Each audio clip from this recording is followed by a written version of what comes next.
On the women's side, it was a bittersweet victory for Venus Williams, who beat her younger sister Serena on Saturday to earn her second straight U.S. Open championship. Venus Williams, good morning. Good morning. Congratulations. Thank you. Has it sunk in yet what happened on Saturday? No, not really. We had such a great time, both of us getting to the finals, and we didn't even have a day to kind of get that taken in. We kind of just played the next day a few hours later. So that was, we haven't had enough time to kind of enjoy the moment yet. Yeah. You gave such a moving speech after the match about your sister, about what it all meant to you. You made her cry. You said there were good things and bad things about playing her in the finals. What are some of the good things? The good things are that we're both in the final. We're both achieved as much as we can achieve in one tournament. That's the good part. And that we both deserve to be there in the end. And the bad things? The bad things is that one of us has to lose, and I would hope that it's not Serena, but then again, I'm hoping it's not me. And in the end, we just go out there and we compete and we respect each other as competitors, and we walk off the court and we're sisters. Well, how much of a rivalry is there? I mean, do you think about it going in? Do you talk to each other before the game? Did you eat together? Sure. Did you? We did everything together before the game, but definitely we both think about the game. We approach the game as if we're playing, because both of us are two dangerous players. And we definitely develop a strategy against each other. You talk about that strategy with one another? Not really. We haven't talked about any strategy that much, but with anybody? Yeah. No. Let me ask you about your parents, because they've been so instrumental in your success. Your mom, I read, was rooting for Serena. Did you know that going in? Oh, no, not at all, actually. I think that Serena needed a little extra encouragement during the match. And she's the youngest, so she's used to getting playing favorites. And your dad, he left town. He got on a flight to Florida, yeah, is that right? Yeah, he was finished. Both his students were in the final. He'd done all he had to do, and he was out. Was it too much for him? Was he too nervous? He didn't know who to root for? He didn't know what to do? So no, I just think he was happy. He had accomplished all he wanted to accomplish, and whoever won the match, he'd let us decide. What did they tell you before the match? Your mom and your dad? Your mom was in the stands? Really nothing.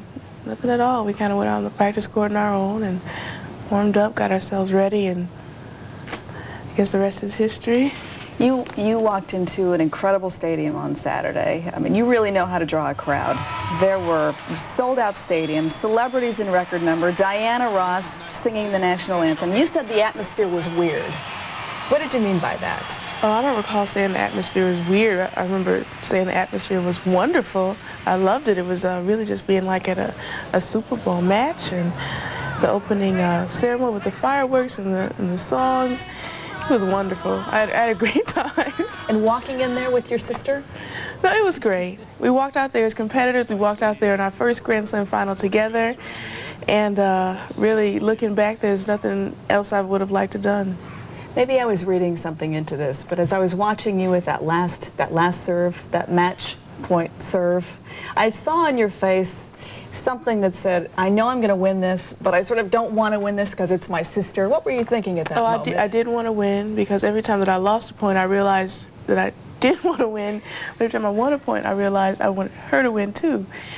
But I guess the losing the points kind of went out on the winning of the points. You are the hottest commodity in tennis right now, arguably. Will the success of the Williams sisters sort of match or meet the Tiger Woods effect in golf? Will you do for tennis what Tiger did for golf? We do our best, and in the end, we have some success for ourselves. And if on a wider scope, if we help the game become bigger, if more people become involved, if more people like the game, then it's a plus. You look pretty good in those little ads I've seen you in the leather. Thank you. I'm sure you've got a lot of endorsement deals coming up, huh? Yeah, that's I'm a design student, and this is my first time as a designer. So I'm designing a line for Wilson's Leather, and of course I have some nice endorsements with Avon and Reebok, and I'm having a great time. And most of all, I've worked hard for it, and everything's coming together. You sure have. Congratulations to you. It's really a pleasure to watch you on Saturday. Really, thanks for coming. Thanks. It's coming up on 7/14. Let's head out to Los Angeles now, where we welcome back the Mark McEwen from vacation. You look terrific, Mark. Good to have you Thank you very back. much, Jane. Good to be back. I want to say hi to my brother who got married. That's why I was gone. Kirk McEwen and Kelly are now Mr. and Mrs. McEwen.